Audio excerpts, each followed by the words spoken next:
Yo, what's going on, Dragon Ballers? Welcome back to another discussion video. This time I want to go over something that I hear a lot in the community, and people say this and I don't necessarily agree with it. I'm gonna make a claim for it. I'm gonna make an argument for it. I want you to let me know what you guys think down in the comments below about it. So I hear a lot of people say, and you might have heard this a lot as well, people say that the Dragon Ball leader, the miraculous Advent Shenron leader, is basically the new SS3, and I understand why people say it. I disagree. I'm gonna let you know why. Before I do that though, if you're new to the channel, hitting that subscribe button, hitting that like button would be super duper awesome of you. I promise you we provide awesome Dragon Ball Super content, some of the best around. And if you haven't had a chance to check it out yet, check out the giveaway we're running that is going all the way till the end of November. It's going through December 1st.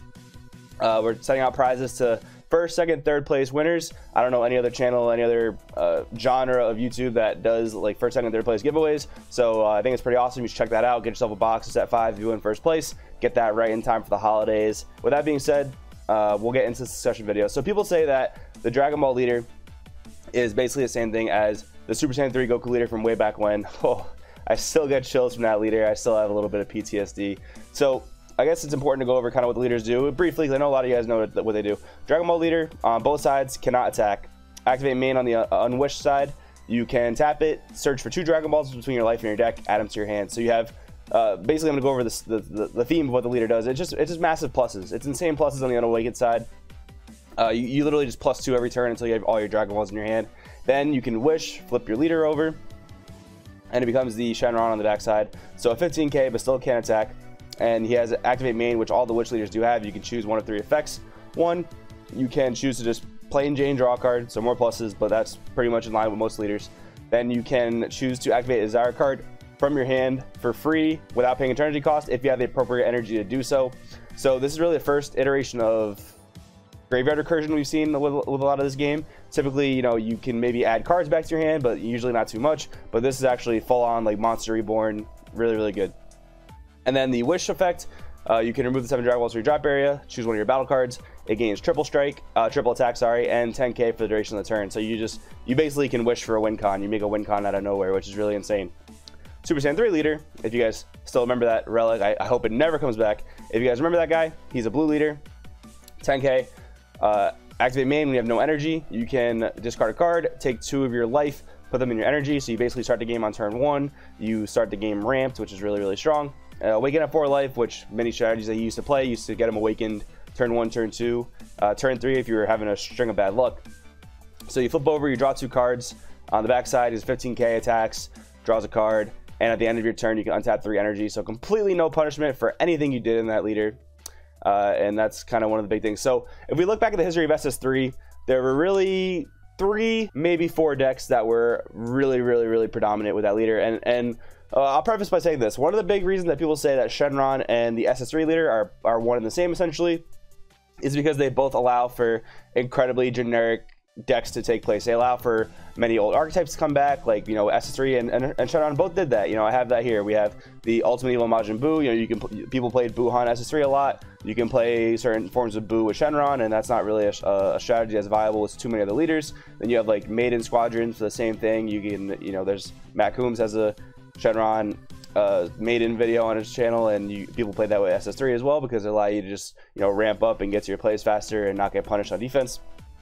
And you can just come up with so many different generic archetypes with those 2 leaders, and that's one of the reasons people say they're the same. And I see that point, but I think that similarity is not enough to really say that they're one and the same and they'll have the same impact on the game. So back to what I was saying a second ago, there were 3, maybe 4 SS3 decks that were really predominant. We had red blue, which at the conception of like the SS3 set 4 format, that was the best deck before Storm was legal. Then we had Hurrigan Storm take over for a while, but then SS3 Storm started to win most of the events post after that point. So we had red blue SS3, Storm SS3, mono blue SS3 was probably the 3rd best SS3 deck. And then you had like blue-green SS3 kind of floating around here and there. But predominantly, it was blue-red, Storm, and mono-blue SS3. So now, my argument is going to be that SS3 is not the same as Shenron, because SS3, as a leader in a vacuum, is probably the best leader, if not the 2nd best leader this game's ever seen, based on solely the merit of what it does alone. Mecha Frieza might have it outbeat, but SS3 leader does generically, you know, the best thing on its own, which is that untap 3, which is just the insane amount of, and the ramp as well. It just gives you that insane amount of, you know, safety net. Shenron doesn't really provide that safety net. Shenron is probably in the top 5 of just straight up best leaders in a vacuum because of those massive pluses, and it can turn anything into a giant attacker.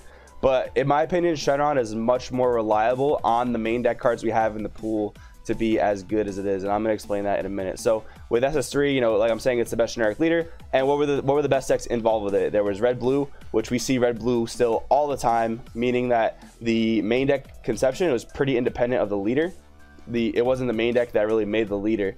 So you know, we see red blue at Hurrigarden all the time. We see Storm Hurrigarden all the time, and these are two different decks we saw with the SS3 leader. And mono blue, you know, mono blue isn't doing too hot right now in terms of, you know, post SS3. It was really good in SS3, and there was actually a top cut mono blue Hurrigarden at Nationals, which is really cool. So my point is that SS3 is independent of the main deck stuff. The main deck stuff's still really good, but SS3 was really, you know, the leader that put that stuff over the top.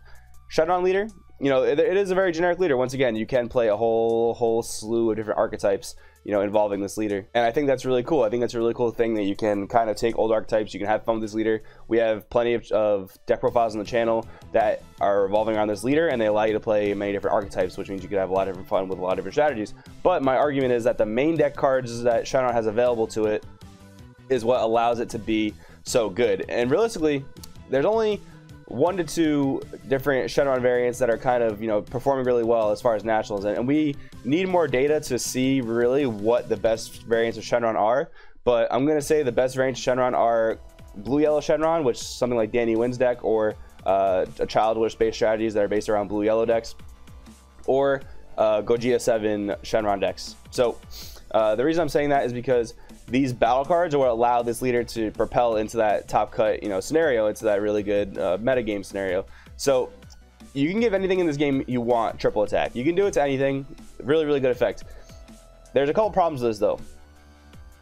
If you didn't have access to a card like Battering Laser, your triple attack gets Mafuba'd, it gets Time Magic, it gets P-Locked, and your best play just straight up loses to that, and you have no way to come back from that. Your leader flips back over, you're super small, your leader doesn't do anything anymore. So Battering Laser is one of those cards that gives this deck insane reach with triple attack ability.